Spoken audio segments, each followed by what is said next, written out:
Segunda-feira, 9 de abril, veja as notícias de hoje. Um homem é morto a tiros na Vila Isabel, no quilômetro 10, próximo a Belo Monte.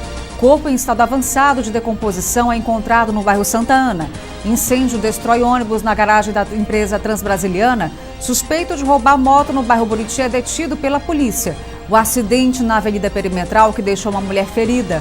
Hoje pela manhã, na Avenida Lacide Nunes, avanço de preferencial teria provocado batida entre carro e moto. Moradores capturam cobra de cerca de 1 metro no bairro Esplanada do Xingu. E Dia Nacional do Autismo é lembrado com palestra. O jornal Cidade Livre já está no ar.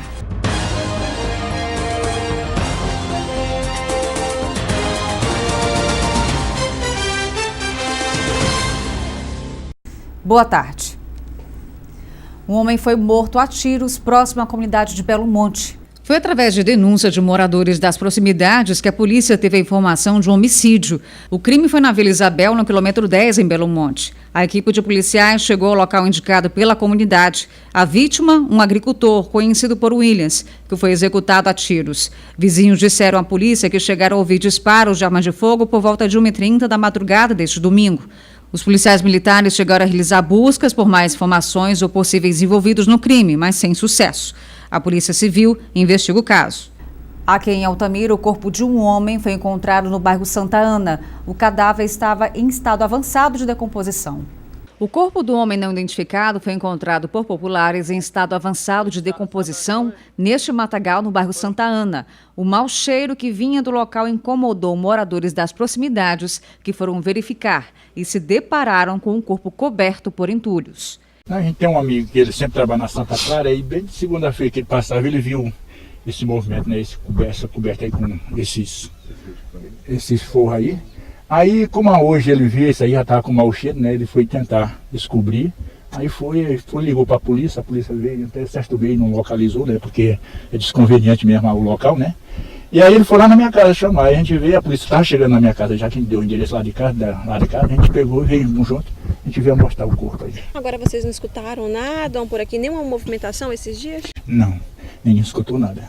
As polícias militar, civil e o Instituto Médico Legal foram chamados. Pelo estado de decomposição do corpo, os peritos acreditam que o óbito tenha ocorrido cerca de uma semana. As primeiras informações apontam para homicídio, já que o homem apresentava perfurações, possivelmente por arma branca. Mas o corpo vai passar por uma necropsia para atestar a causa da morte.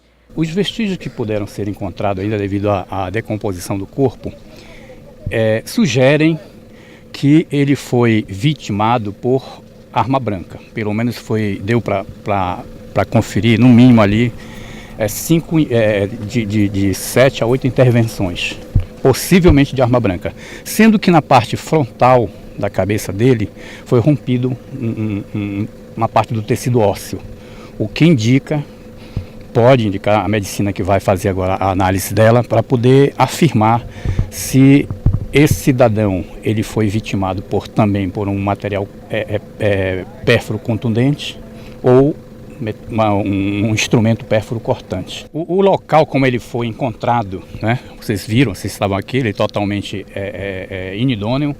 O local não estava isolado nem preservado, mas os indicativos ele remetem à perícia a entender que esse cadáver ele foi lançado aqui e foi executado em um outro local.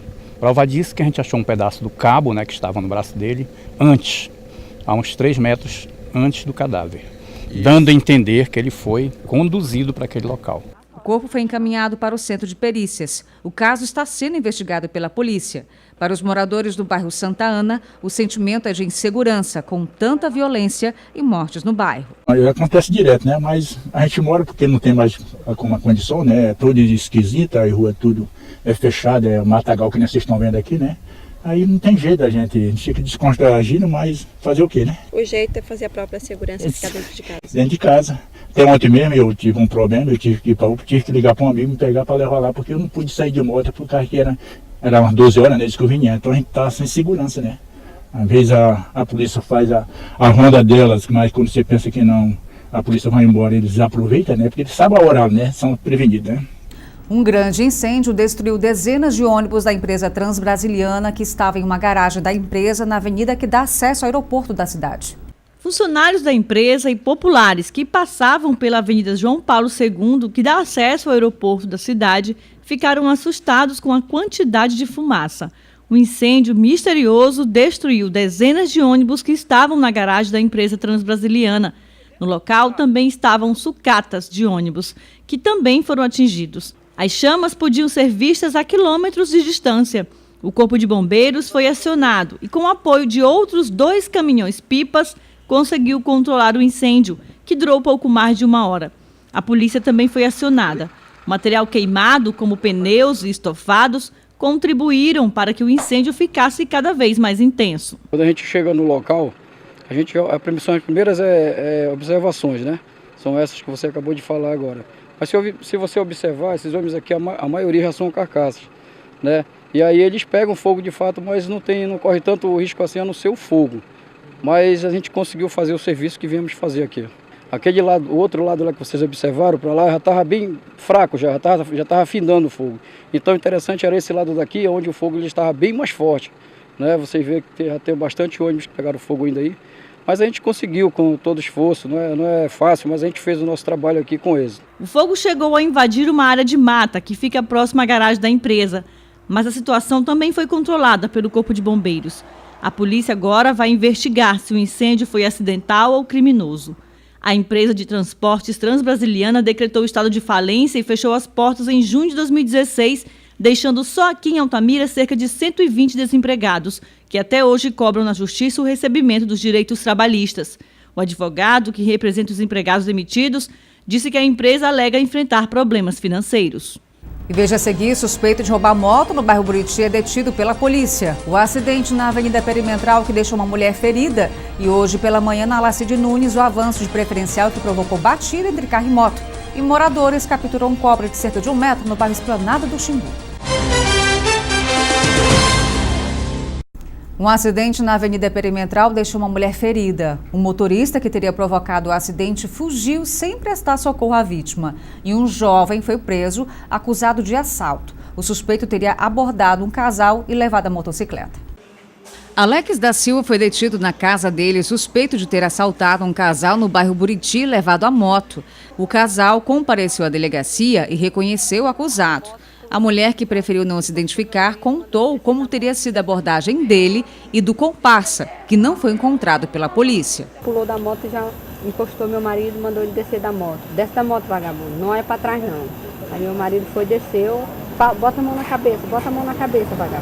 Aí ele colocou e eu tava na garupa, ele falou, desce da moto, vagabunda, e olha para trás, vira de costa. Eu peguei, desci da moto e simplesmente virei de costa. E fiquei até com medo, porque ele com a arma na cabeça do meu esposo e humilhou meu marido da minha sobrinha. Então a gente ficou com medo, né? Muito medo, porque do jeito que está em Altamira, a violência está muito grande, né? A gente não pode nem trabalhar, nem viver a vida, nem nada. Não sei o que a gente faz mais. E aí eles foram, levaram a moto, levaram a carteira do meu esposo e levaram o relógio. Esse é o que estava pilotando a moto. A senhora tem certeza? Absoluta, não tem dúvida nenhuma, entendeu? Que foi ele sim, mas o outro.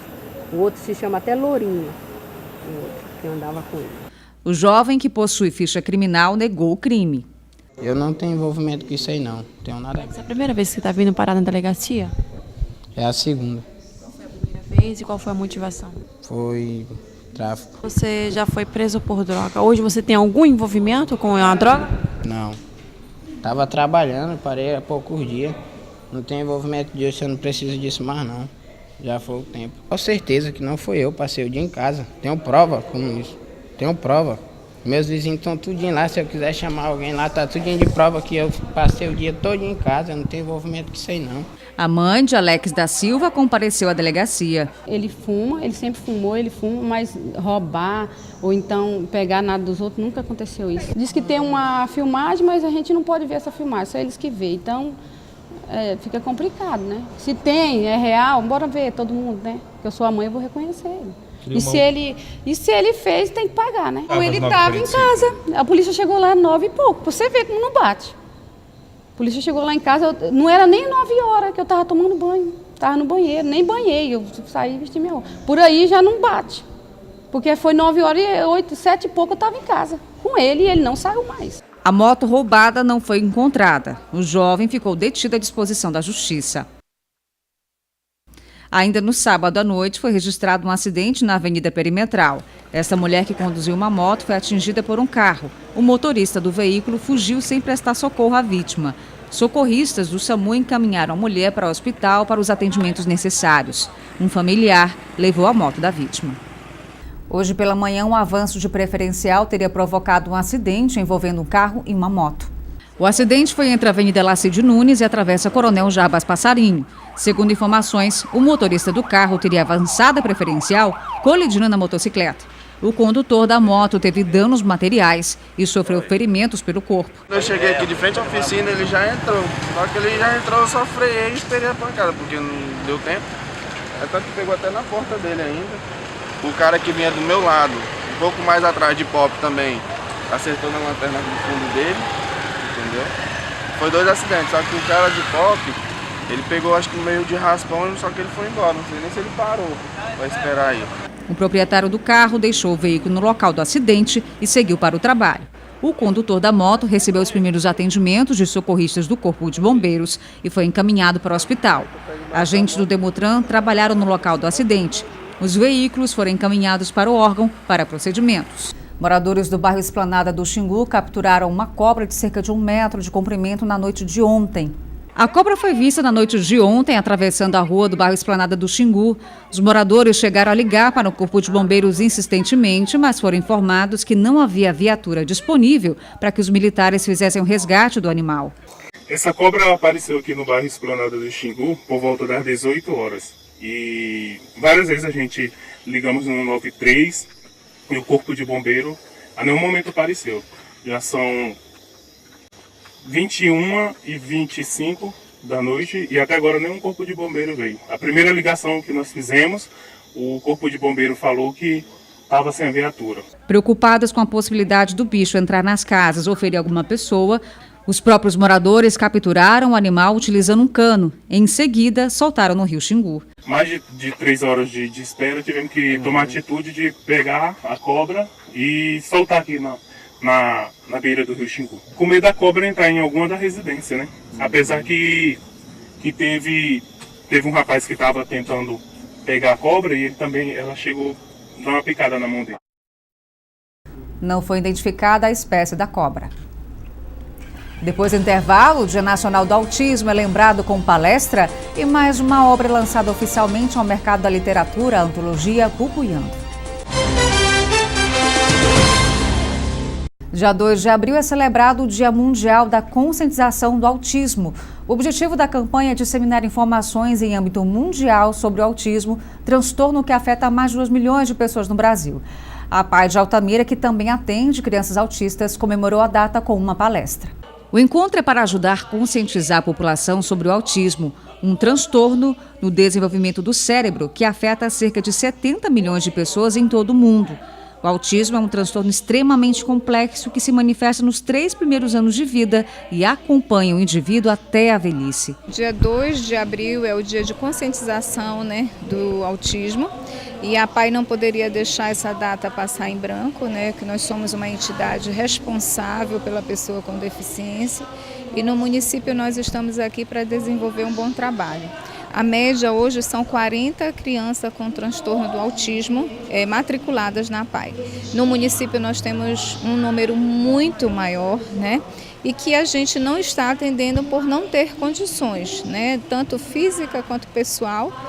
Mas a gente vem se preparando, a gente quer dar esse serviço, a gente entende que é necessário, porque os pais eles ficam muito, com muita vontade de ver o desenvolvimento do seu filho e a gente precisa aprender, a gente precisa crescer enquanto conhecimento para dar o melhor atendimento. Na programação, rodadas de palestras com profissionais especializados no tratamento de portadores de autismo, que falaram sobre a importância de um diagnóstico precoce seguido de um tratamento também precoce. Uma pessoa com autismo pode apresentar sintomas como fobias, agressividade, dificuldade de aprendizagem, dificuldade de relacionamento. Na palestra foi destacada a importância da educação inclusiva, da terapia ocupacional e terapia social. Foi explicado ainda que o transtorno de espectro autista, o TEA, é único para cada pessoa. Existem vários níveis diferentes de autismo, até mesmo pessoas que apresentam um transtorno, mas sem nenhum tipo de atraso mental. Dideia é uma das colaboradoras da APAE. A experiência dela tem ajudado a instituição e as famílias. A filha dela, de apenas 6 anos, é autista. Receber esse diagnóstico, eu diria que é um choque, né? É uma notícia muito forte para você receber. Então a gente percebe que a criança, desde pequenininha, ela tem algumas diferenças. Então a gente começou a procurar profissionais que pudessem me dar esse acompanhamento. Hoje minha filha ela tem 6 anos. Como eu te falei, ela já está muito bem desenvolvida.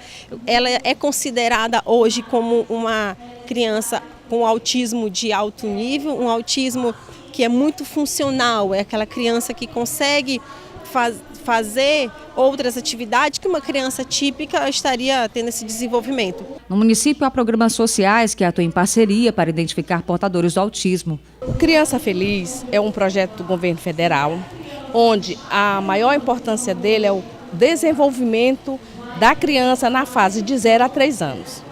Esse trabalho acontece através de visitadoras que vão até o lar dessas crianças. Nesse trabalho, nós temos conseguido detectar, através de informações dos pais e até pela percepção das visitadoras, as crianças com autismo, né, com a síndrome de Down. Quando nós percebemos isso, através da Secretaria da CEMIS, nós encaminhamos até a APAE. Então é um trabalho em conjunto. Ajudar a conscientizar e informar as pessoas sobre o que é o autismo e como lidar com o transtorno. O Dia Mundial de Conscientização do Autismo é 2 de abril, mas essa conscientização precisa ser todo dia. E a nossa ideia aqui é mostrar e provar para essas famílias que isso é possível. Que a minha filha ela pode sim ter um desenvolvimento, ela pode chegar a fazer uma faculdade, ter um desenvolvimento muito bom. Mas essa realidade, ela não é muito fácil de acontecer, né? Mas ela é possível, Então a nossa ideia é mostrar para o maior número de pessoas, o maior número de famílias, que o TEA ele pode fazer parte da sua casa, que a criança com autismo ela pode se desenvolver, ela pode chegar muito longe, muito além daquilo que o pai estava esperando para essa criança. A APAE está de portas abertas para quem quiser visitar as instalações, ajudar e saber mais sobre o autismo. A gente nunca esquece, né, que a sociedade altamirense é peça fundamental para o nosso para o andamento da entidade, né? Se não fosse a sociedade também doando, né, participando das nossas atividades, das nossas ações, promoções que a gente faz, a gente não conseguiria chegar onde nós estamos. Mas a gente ainda convida, né, a gente espera que faça uma visita, vá conhecer o nosso trabalho, passe um dia conosco, né? E assim a gente cada vez vai aumentar o maior número de pessoas apaixonadas pelo trabalho. Mais uma obra lançada oficialmente ao mercado da literatura paraense em Altamira. A antologia Bubuiando, com obras de 6 escritores e poetas da região. Você acompanha agora como foi a cerimônia de lançamento. Nas mãos dos amantes da literatura, mais uma obra que chega ao mercado dos livros em Altamira. Bubuiando. A antologia reúne textos enriquecedores de 6 autores, entre eles Antônio Rocha. Em uma das suas poesias, demonstra paixão e preocupação pelo majestoso rio Xingu. Xingu diversão, Xingu progresso, Xingu destruição. É muito gratificante a gente fazer um trabalho desse e apresentar para a comunidade, né? Eu acredito nesse trabalho, eu acredito que as pessoas também vão gostar do que a gente escreveu, porque a gente escreve dentro dessa questão socioambiental que atualmente passa o nosso país e também o nosso município. A obra tem mais de 100 páginas, em algumas delas fragmentos da história de Altamira e região, o meio ambiente, o cuidado com os biomas brasileiros, a defesa da vida. Bubuiando reúne contos, poesias e relatos dos escritores experientes e outros estreantes no mundo da literatura, como Leida. Graduada em letras pela UFPA Altamira, a paixão pela leitura e escrita vem desde a infância. É a primeira vez que eu participo de um livro, já participei de concursos, de poesias.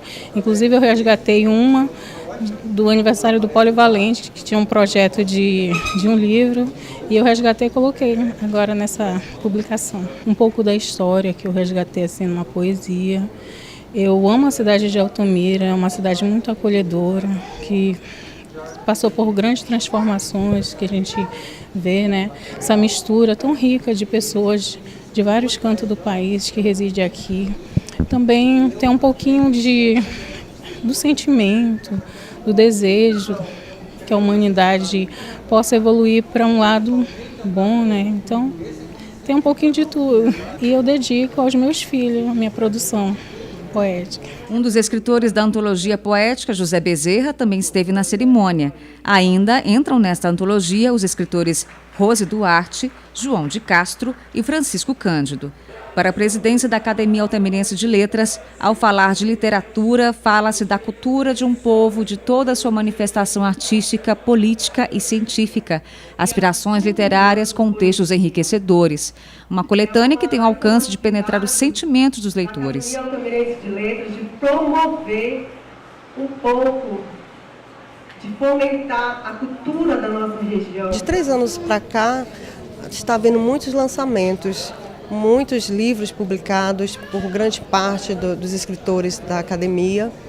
E o que a gente quer é crescer cada vez mais. Como dos 6 escritores que fazem parte da antologia Bubuiando Poesia, que já é um nome muito sugestivo, dentre eles nós temos 3 acadêmicos, 3 imortais que fazem parte da nossa academia e 3 que ainda não pertencem. Então é uma forma de mostrar a eles que eles podem publicar, que eles podem lançar, de mostrar para a sociedade que eles também escrevem, que eles também podem fazer parte de uma academia altamirense, também da Academia Altamirense de Letras. A cerimônia também contou com noite de autógrafos e venda de livros. Quem compareceu ao lançamento garantiu seu exemplar, parabenizando a obra. Consumir uma literatura, principalmente produzida aqui em nossa região, é algo bem satisfatório. Nas considerações iniciais fala um pouco isso, né? Que na atualidade, nessa era digital, chega a ser um ato de coragem, né? Produzir um livro, sendo que está tudo tão fácil, tudo tão disponível, né? Você pode baixar livros digitais, mas nada é capaz de substituir de você ter um contato, a experiência de ter um livro físico, né? Em suas mãos. Hoje nós temos 31 membros que pertencem à Academia Altamirense de Letras, e aí ainda temos mais 9 vagas. Porque quando nós idealizamos academias, nós especificamos que iria haver 40 vagas. Então dá tempo para aquele escritor que está no anonimato, que quer se congregar a uma academia de letras, vir para a Academia Altamirense de Letras, ficar de olho nos editais. Todo ano a aula oferece a oportunidade do escritor entrar como membro efetivo através de editais. E essas foram as nossas informações de hoje. Você pode continuar nos acompanhando através do nosso site e na nossa página no Facebook. Estamos também no Instagram e com o aplicativo. Um excelente início de semana para você e até amanhã.